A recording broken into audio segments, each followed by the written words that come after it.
அப்பம் என்னத்தை குறிக்கிறது? ஜீவ அப்பம் ஞானே. மனுஷன் அப்பத்தினால் மாத்திரமல்ல, தேவனுடைய வாயிலிருந்து புறப்படுகிற.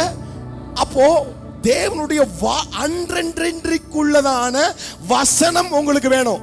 இப்ப நம்ம தவறு பண்றோம். இந்த வேதத்தை நம்ம என்ன பண்றோம்? வாசித்து, வேத வாசித்து, நீதிமொழிகளை வாசித்து, சங்கீதம் வாசித்து, வெளிப்படுத்தல வாசி, ஒவ்வொன்னா வாசித்து அப்பாடி ஆண்டவரே அப்பா அப்படி எடுத்துட்டு போறோம். அப்படி அல்ல. தேவன் அப்படி உங்களிடத்துல இருக்கணும்னு விரும்பப்படல.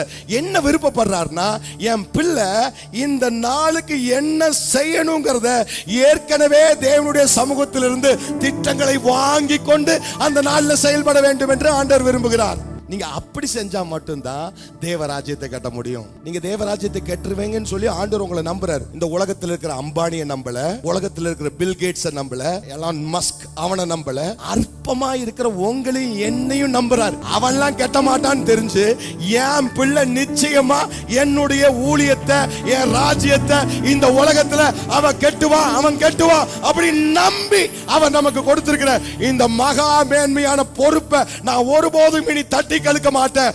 ஒவ்வொரு நாளும் தேவனுடைய திட்டத்தை நான் பெற்றுக்கொண்டு அந்த திட்டத்தின்படி வாழ்வதற்கு நான் உதவி செய்வாராக.